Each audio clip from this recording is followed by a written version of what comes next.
Meanwhile, the BBC is facing questions after it emerged that it paid Huw Edwards more than £200,000 following his arrest for possessing indecent images of children. And a 17-year-old man has been charged with murdering 3 children and trying to kill several more at a Taylor Swift-themed dance class in Southport. He's been named as Axel Rudkabana. Your messages keep coming in. If you want to join the conversation, you can text TALK 87222 or you can tweet at TALK or call 0344 499 1000, including you can leave a voice message on that as well. Just before I go to my next caller, TALK, Nick. Danny was absolutely right in what he says. Peaceful protest turns violent for many reasons, but he's right that there is huge concern across the country and politicians up to and including the PM seem to ignore it. Two-tier policing does exist and solves nothing in society. In fact, I don't think he even mentioned two-tier policing, but I agree. It is there. It is a huge problem. I've been saying that long before Danny came on the line. As for peaceful protests turning violent, my point to him was this, and he never answered it. And it doesn't matter how much you support him, you have to accept he never answered it.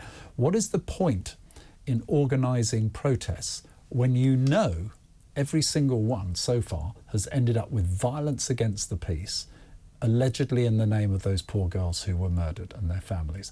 And it's only giving an excuse to politicians and authorities to actually ignore the desperate cry for a solution to stop us having to fear what goes on our streets. That is my case in a nutshell.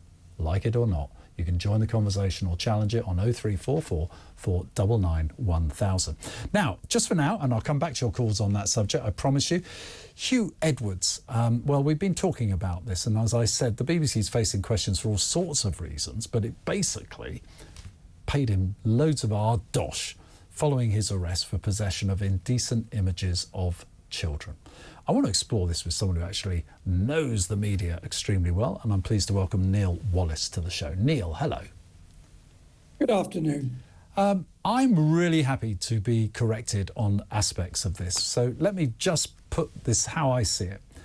So you've got this tired organisation that seems to commit error after error after error of judgment with absolutely no accountability, always assured it's going to get money to keep it going, more so now under the Labour government. Now they've committed to basically ensuring their charter exists. And yet here we are embroiled in a scandal of which they knew their lead presenter, Huw Edwards, was under investigation. They knew he'd been arrested. I'm told they even knew about what, and yet they carried on paying him. Is there any defence of what the BBC did here? Well, in short, no. But what you're really seeing here, Nick, is the continuation of the sad old story at the BBC, which is they will commit to protecting their flagship people, come what may, and they will bury their head in the sand. And I find it amazing knowing that the BBC have this big public relations department, paid tens of thousands, probably millions a year. And nobody there said to them, as far as we can see, you cannot just ignore this. Because one of the scandals coming out of the excellent Sun newspaper story, which effectively triggered the focus on Huw Edwards, was Newsnight on the BBC fought it against their own superiors and some of their own peer pressure from colleagues to run and break an important story about Huw Edwards was a pest to young males around the office. The BBC promised a proper deep investigation into that. Have you read it? I'm telling you, you haven't. Has your listeners and your viewers read it? I'm telling you they haven't, because here we are almost a year later, and yet again, the BBC have done nothing. What they've done is they hoped it would wither on the vine and would simply go away. They hoped this would wither on the vine. Now, I think with perfect timing, Neil, you've given me a chance to just invite you and our listeners to watch and listen to how this Huw Edwards saga first played out. So let's listen and watch that. Who is this? Top BBC star in Sex Pics probe. Massive story on the front of the Sun. I think, A, the BBC, given the circumstances, owes it to licence fee payers to tell us. Be honest with us, we pay your wages. Yeah. Second young person is alleging that this BBC presenter, who remains unnamed, got in touch with that young person using dating applications. Tonight at 10. He's one of the BBC's highest profile and highest paid stars. Huw Edwards' wife has come forward to say her husband is the suspended BBC presenter. And we mustn't use mental health as an excuse for his behaviour. Let's talk right now about Huw Edwards. He arrived at Westminster Magistrate Court today and pleaded guilty to 3 counts of making indecent images of children. I mean, it's a horrible, horrible, disgusting. I mean, I don't have the word to describe what Huw Edwards has been doing.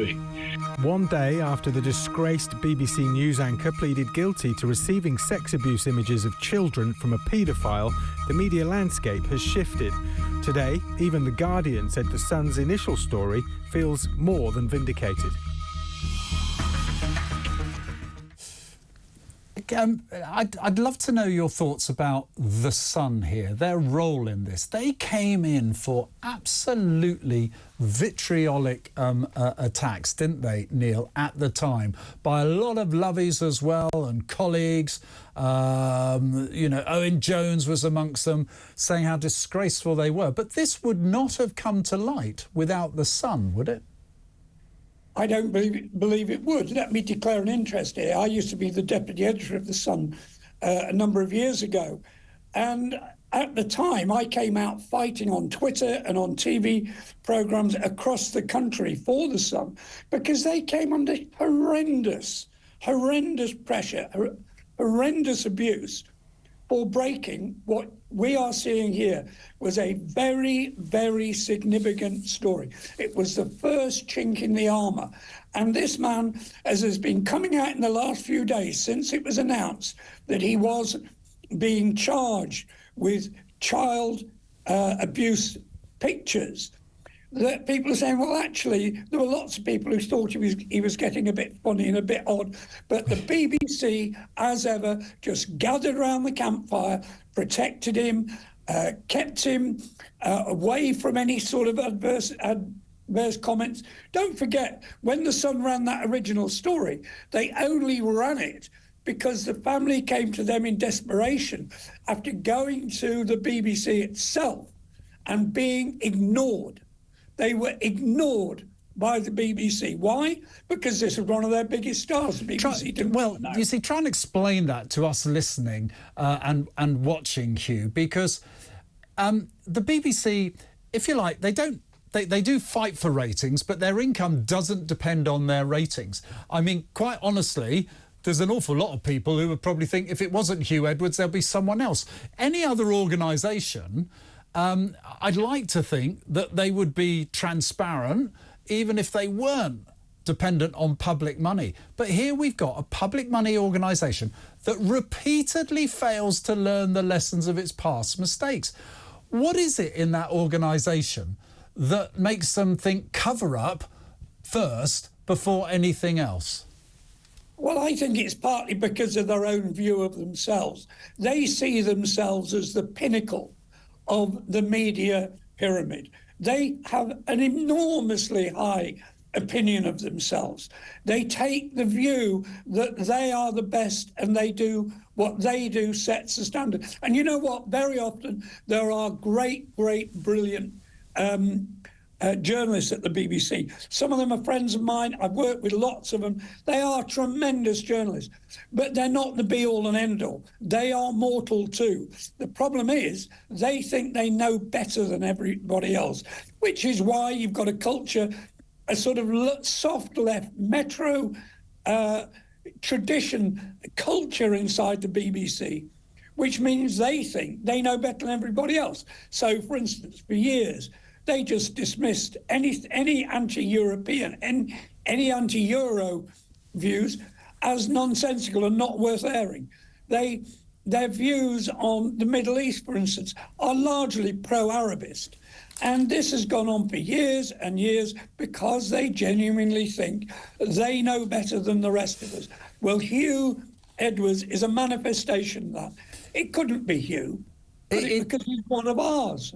And that's what's quite shocking. Do you think now that we're going to go through and fight? I mean, for whatever people think of him now, Huw Edwards actually introduced and led programmes of great historical interest. Are we going to end up losing those, do you think, now? Will we actually no longer be able to see them because the BBC failed in their duty of responsibility, as far as I can see, to actually keep a closer eye on him, given the rumours that you've talked about that were beginning to be played out in the BBC? Well, I think you can answer it for yourself if you simply answer the question. How many programmes do you see repeated on the BBC that were fronted by Jimmy Savile? But surely we've got things like the Queen's funeral. We've got magnificent events. They're going to are they just going to edit him out? I don't know, use artificial intelligence to replace him? Goodness knows what.